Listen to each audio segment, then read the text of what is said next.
حضرت منہال روایت کرتے ہیں کہ ایک مرتبہ ہم رسول کریم صلی اللہ علیہ وآلہ وسلم کے ساتھ ایک انصاری کے جنازے میں شرکت کے لیے گئے۔ جب قبر کے قریب پہنچے تو دیکھا قبر تیار نہیں ہوئی تھی۔ رسول کریم علیہ السلام ایک مقام پر بیٹھ گئے اور فرماتے ہیں کہ ہم بھی رسول کریم علیہ السلام کے قرب میں اس قدر بے حس و حرکت بیٹھ گئے گویا کہ ہمارے سروں پر پرندے بیٹھے ہوں۔ اس قدر صحابہ اکرام رسول اکرم صلی اللہ علیہ وآلہ وسلم کا ادب کیا کرتے تھے کہ فرماتے ہیں کہ ہم حضور کے قریب میں اس طرح سے بیٹھ گئے گویا کہ ہمارے سروں پر پرندے بیٹھے ہوں، جیسے ذرا سا اگر ہم حرکت کریں تو پرندے اڑ جائیں۔ اس قدر مؤدب انداز سے صحابہ اکرام رسول کریم علیہ السلام کی بارگاہ میں حاضر ہوتے تھے۔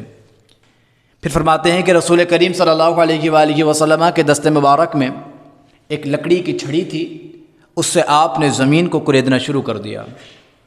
پھر فرماتے ہیں کہ رسول کریم علیہ السلام نے آسمان کی جانب دیکھا، 2 یا 3 مرتبہ آپ نے کہا اللہ میں قبر کے عذاب سے تیری پناہ چاہتا ہوں۔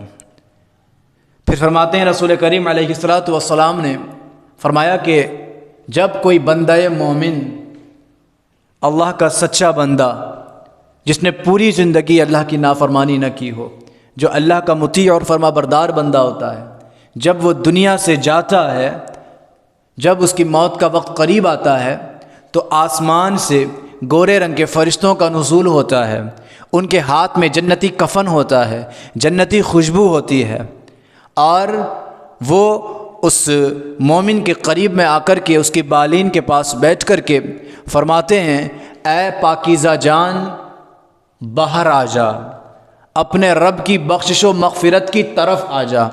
چنانچہ وہ روح جب اس مومن کے جسم سے جدا ہوتی ہے تو فوراً وہ فرشتے اسے جنتی کفن میں لے لیتے ہیں، اور جنتی کفن میں لینے کے بعد جنت کی خوشبو سے اس کو معطر کر دیا جاتا ہے۔ فرماتے ہیں کہ وہ خوشبو مشک سے اچھی خوشبو ہوتی ہے، اور اس خوشبو کی مثال روئے زمین پر کہیں نہیں ہے۔ پھر پل بھر کے لیے ملک الموت کے ہاتھ میں نہیں دیتے ہیں، پھر وہ اوپر کی جانب بڑھتے ہیں، اور جب فرشتوں کی صف میں پہنچتے ہیں، فرشتے خوشبو محسوس کرنے کے بعد پوچھتے ہیں یہ کون خوش نصیب ہے؟ تو وہ جو فرشتے اسے لے جاتے ہیں بڑا اچھا نام لے کر کے کہتے ہیں یہ فلاں ابن فلاں کی روح ہے۔ پھر ان کا استقبال ہوتا ہے، پہلے آسمان پر استقبال، دوسرے آسمان پر استقبال، اسی طرح 7ویں آسمان پر جب پہنچتے ہیں تو اللہ پاک ارشاد فرماتا ہے فرشتوں سے کہ میں اس سے راضی ہو گیا ہوں، اس کا اعمال نامہ علیین میں لکھ دو اور اسے زمین کے اس مقام پر لے جاؤ جہاں سے ہم نے اس کو پیدا فرمایا۔ چنانچہ اب اس کے جسم کو غسل دیا جا رہا ہے، تجہیز و تکفین کا اہتمام کیا جا رہا ہے۔ اب وہ قبر میں پہنچ گیا، اس کے بعد اس روح کو اس کے جسم میں ڈال دیا جاتا ہے۔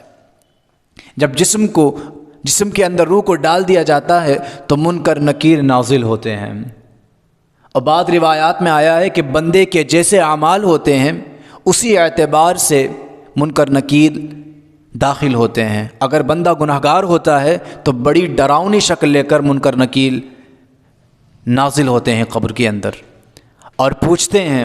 پھر اس کے بعد اس بندے کو اٹھایا جاتا ہے اور پوچھا جاتا ہے مر ربک، تیرا رب کون ہے؟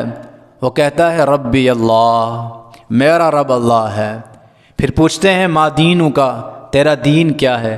دینی الاسلام، وہ کہتا ہے میرا دین اسلام ہے۔ پھر فرشتے کہتے ہیں کہ تم ان عظیم ہستی یعنی محمد رسول اللہ صلی اللہ علیہ وسلم کے بارے میں کیا کہتے ہو؟ وہ کہتا ہے کہ یہ اللہ کے سچے رسول ہیں۔ اس کے بعد ایک آواز آتی ہے کہ میرے بندے نے سچ کہا، اے فرشتوں اس کے قبر میں جنتی بستر بچھا دو اور اس کی قبر میں جنت کی کھڑکیوں کو کھول دو۔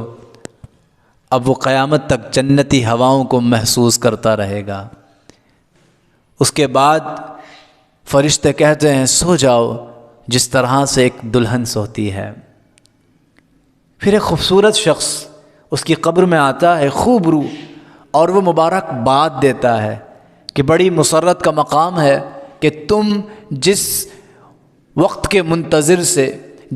کے تم منتظر تھے آج اس منزل پر پہنچ گئے۔ وہ کہتا ہے کہ تم کون ہو؟ تو وہ خوبصورت چہرے والا کہتا ہے کہ میں تیرا نیک عمل ہوں، پھر وہ کہتا ہے پروردگار قیامت قائم فرما دے۔ اب اسے پتہ چل گیا میں کامیاب ہو گیا، اب تو رزلٹ قیامت میں ملنا ہے، اب تو قیامت میں جنت میں جانا ہے، بس اللہ اس کے حبیب کا دیدار ہونا ہے اور جنت میں جانا ہے۔ پھر وہ کہتا ہے مولا قیامت قائم فرما دے، اللہم اجعلنا منہم، اللہ پاک سے دعا ہے ہم سب کو ایسی موت نصیب فرمائے۔ لیکن ایسی موت کب نصیب ہوگی؟ جب ہم اعمال اچھے کریں گے، جب ہم اللہ کے سچے بندے بنیں گے، جب ہم اللہ کی اطاعت کریں گے، اس کی فرما برداری کریں گے، اس کے احکامات پر عمل کریں گے، اس کے نبی صلی اللہ علیہ وآلہ وسلم سے سچا عشق کریں گے، نبی پاک علیہ الصلاۃ والسلام کی پیاری پیاری سنتوں پر عمل کریں گے۔ قرآن عظیم میں اللہ نے فرمایا وَمَن يُطِعِ اللَّهَ وَرَسُولَهُ فَقَدْ فَازَ فَوْزًا عَظِيمًا، جس کسی نے اللہ اس کے رسول کی اطاعت کی وہی کامیاب ہوا۔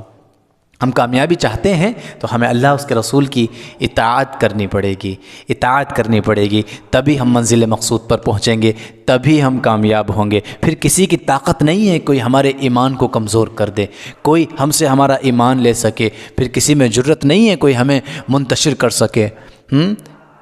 ہمارا تعلق جب اللہ اس کے رسول سے ہو جائے گا تو پھر ہم اللہ کے سچے بندے بن جائیں گے، پھر نہ ہمیں شیطان ورغلا سکتا ہے، نہ شیطانی طاقتیں ہمیں ورغلا سکتی ہیں، پھر ہم مضبوط ہو جائیں گے، ہم دنیا و آخرت میں بہترین زندگی جئیں گے انشاءاللہ۔ اللہ تعالی ہم سب کو نیک اعمال کی توفیق عطا فرمائے، کہنے میں جو اغلاط اور غلطیاں ہوئی ہوں اللہ تعالی ان غلطیوں کو معاف فرمائے۔ استغفر اللہ ربی من کل ذنب واتوب الیہ وما علینا الا البلاغ۔ السلام علیکم ورحمۃ اللہ۔